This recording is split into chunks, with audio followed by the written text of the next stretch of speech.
O veto parcial do presidente da República ao projeto de lei que acaba com as saídas temporárias de presos deve entrar na pauta do Congresso Nacional na semana que vem.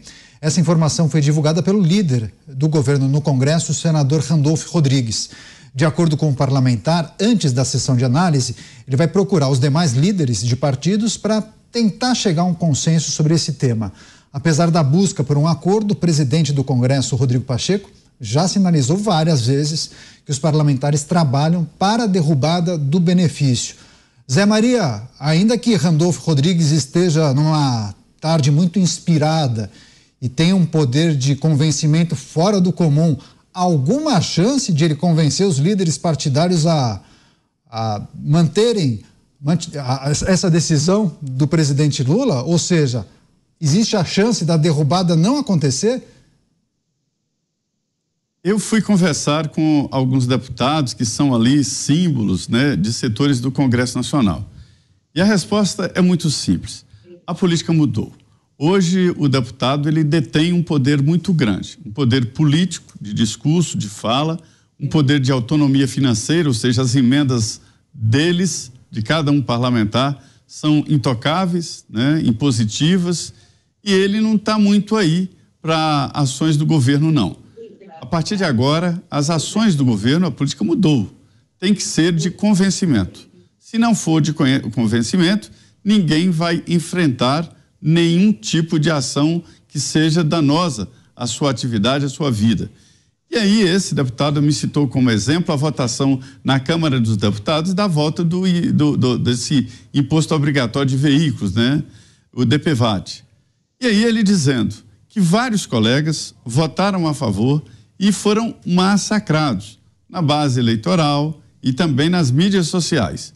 E, inclusive, deputados que lá atrás falavam contra impostos e que eram de grupos que defendiam a economia aberta e quando votaram né, nesse DPVAT receberam uma avalanche de críticas.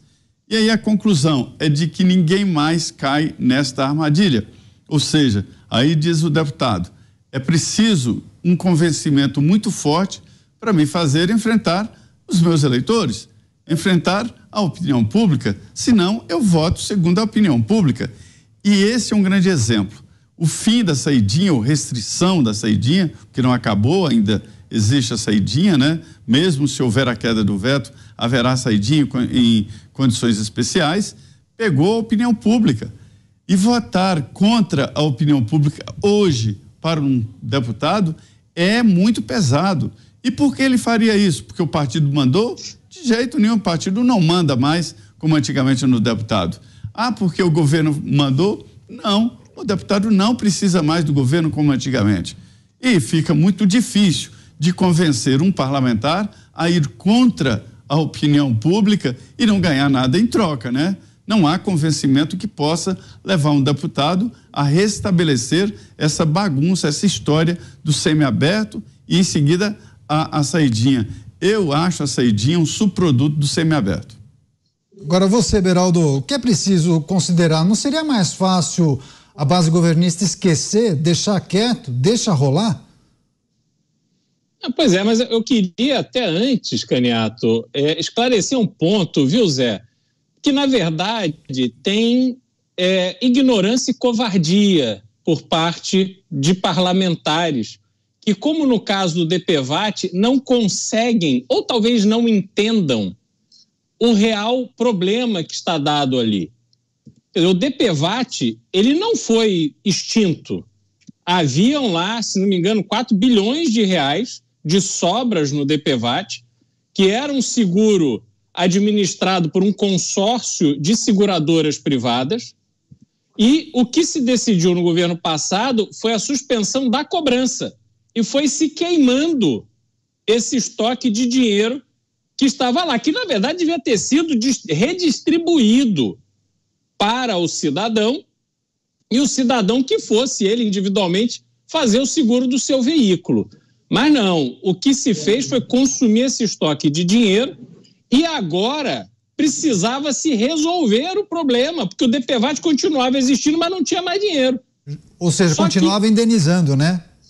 A tramóia, Caniato, a tramóia é que o que se fez agora foi estatizar o DPVAT, porque passou-se para a Caixa Econômica Federal a gestão do DPVAT. A Caixa Econômica, por quê?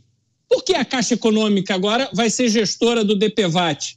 Uma operação que deixou de sobra 4 bi há 3 anos. Então, não é simples assim, não.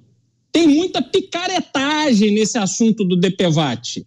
Só que aí passou, ficou um desgastezinho ali, tal, mas quem... E muito deputado, viu, Beraldo? Muito deputado rico com isso. Muito deputado sócio disso.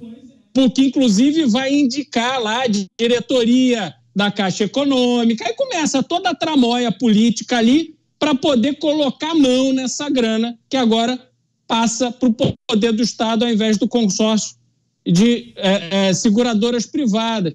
Então, é uma picaretagem. E esse negócio da saidinha, só não há maior rigidez também porque tem muito deputado preguiçoso que tinha que olhar, ler, estudar, entender e perceber o que clama a população brasileira, que não aguenta mais ser refém do criminoso, para que eles pudessem enrijecer não só a questão da saidinha, mas vários outros aspectos do cumprimento de condenação penal.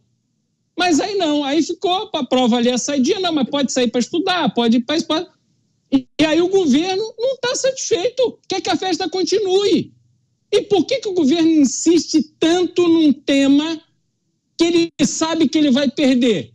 Na minha opinião, a opinião do Cristiano Beraldo, é que o governo está dando o recado, mostrando a posição dele para dizer, olha, eu tentei o máximo, mas infelizmente o Congresso não deixou. E aí eu pergunto, para quem será que eles estão mandando esse recado? Não, certamente um gesto foi feito com esse veto. Muitos entendem que foi inclusive uma manifestação de apoio ao ministro da Justiça, Ricardo Lewandowski, que teria feito essa orientação ou essa sugestão ao presidente da República. Ele acatou, mas outros também entendem que pode ser um recado para outras pessoas, para um outro grupo, enfim. Você, Mota, o que é preciso trazer para reflexão em relação a esse desejo de Randolfo Rodrigues conversar com outros líderes partidários para tentar manter o veto do presidente Lula nessa apreciação que vai acontecer na semana que vem, Mota? Desejos todos nós temos, né, Caniato? Geralmente só poucos desses desejos se tornam realidade. Eu queria fazer 2 observações. Primeiro, eu não acredito nessa história eu estou falando da maioria dos parlamentares, né? Que tem medo de votar porque o meu eleitor vai achar ruim. Quando foi que eleitor brasileiro foi a favor de lei para criar benefício para bandido?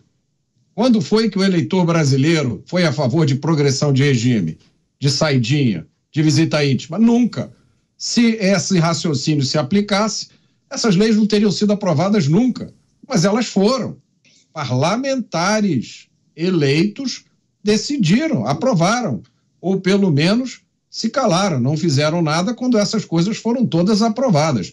E é uma depois da outra, depois da outra.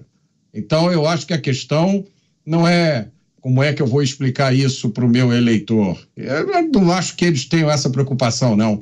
É preciso a gente refletir um pouco mais sobre isso. A segunda questão que eu quero trazer aqui diz respeito a um acontecimento há 6 anos atrás, um crime grave, que virou uma bandeira da esquerda. O assassinato da vereadora aqui no Rio de Janeiro. É uma bandeira que a esquerda carrega até hoje, né, pedindo a punição dos responsáveis. Eu me lembro de uma entrevista dada por um deputado da extrema esquerda radical aqui, logo depois do crime. Ele dizendo, isso não vai ficar assim. Nós exigimos a punição dura para os responsáveis. Agora, para o momento, esse deputado é um dos deputados da esquerda radical que mais defendeu a sua vida inteira a criação de benefícios, de direitos para os criminosos presos. Eles sempre bateram palma para saidinha, progressão de regime, visita íntima, né? Para vocês perceberem a loucura que é a cabeça dessas pessoas. Não dá para entender. Porque quando elas são vítimas de um crime, elas fazem um discurso como esse, um discurso que caberia aqui, caberia no Cristiano Beraldo. Punição dura. Peguem, procurem na internet o vídeo. Não vou falar o nome do deputado aqui para não fazer propaganda para ele, mas ele hoje é presidente de uma estatal, vou dar uma pista para vocês, do governo federal. Uma pista. Vocês vão ver o vídeo dele exigindo punição dura. Agora procurem tem um outro vídeo também dele, disponível na internet, uma palestra que ele fez na universidade aqui do Estadual do Rio de Janeiro, em que ele pergunta, prender para quê? Prender não adianta nada. A prisão não serve para nada. Eu queria que alguém pegasse esses 2 vídeos, esses 2 clipes, e juntasse. Né? E quando vocês fizerem isso, vocês vão entender a importância das redes sociais. Vocês vão entender por que querem censurar e calar as redes sociais. Porque sem as redes sociais, a gente não conseguiria tão facilmente desmascarar. Canhato, isso é mais do que hipocrisia. Isso é a capacidade de você manter na sua mente 2 ideias totalmente opostas. Né? Uma ideia de que o criminoso é um pobre coitado, que ele precisa de benefícios, de ressocialização, de progressão de regime, e na outra metade da cabeça você tem a ideia de que o sujeito que matou o seu companheiro de partido tem que ser punido. Quando você junta as 2 ideias, o que dá? Nada. Pois é, você falou que tem alguma coisa de errado, mas se essa figura que você trouxe aqui para o debate, mas não quis dizer exatamente o nome, creio que já tenha sido candidato para algum cargo majoritário. Se ele voltar a se candidatar, certamente as pessoas poderiam fazer essa pesquisa para ver se ele sempre adotou os mesmos critérios. Agora, Zé Maria, queria só trazer para o nosso público essa apreciação dos vetos presidenciais. Claro que em destaque, esse veto que gerou muita discussão, o projeto da saidinha de preços, mas tem uma série de vetos que serão analisados pelo Congresso Nacional, né? O que é preciso destacar, muitos devem ser derrubados por parte dos congressistas. O governo se articula para priorizar alguma coisa? Sim, há uma disputa, e a disputa está tão forte que a sessão aconteceria hoje, exatamente hoje. Mas foi transferida para o dia 24 porque o governo espera articular melhor. O que está acontecendo no Congresso Nacional é que os deputados e senadores e frentes parlamentares estão negociando entre si. A fila de vetos aumentou muito, ela é muito grande. E existem ali vetos, por exemplo, as emendas de comissão, 6 bilhões de reais, né? Recursos dirigidos ali pelos presidentes da Câmara e Senado e líderes, que é uma continuidade do orçamento secreto. Os deputados não querem ficar sem esses 6 bilhões. Existem outros vetos. E a troca que está acontecendo, que eu vi lá a negociação, é de eu voto nos seus vetos e você vota nos meus vetos. O governo tentou articular com equipes sociais, né, o pessoal mais da área social da Câmara, conseguiu até um certo apoio, mas esbarrou em resistências fortes na área evangélica, né, que hoje tem uma representação muito forte, aguerrida e unida na Câmara dos Deputados. E não conseguiu prosseguir no apoio. Mas, de qualquer maneira, a ideia do veto é esta, de marcar a posição e dizer internamente para a linguagem do grupo partidário que, olha, eu fui coerente, eu votei contra a saidinha e foi essa a minha posição, vou até o fim. Pronto, é o discurso político, porque os vetos devem cair. Lembrando que o veto ele é votado numa comissão do Congresso, que é a reunião no mesmo plenário da Câmara e Senado, mas votam de maneira separada. E é preciso maioria absoluta, metade mais um dos deputados e senadores, né, em forma separada, em câmaras separadas, mas ao mesmo tempo ali para derrubar um veto. Isso não é difícil, viu? Derrubar um veto não é muito complicado.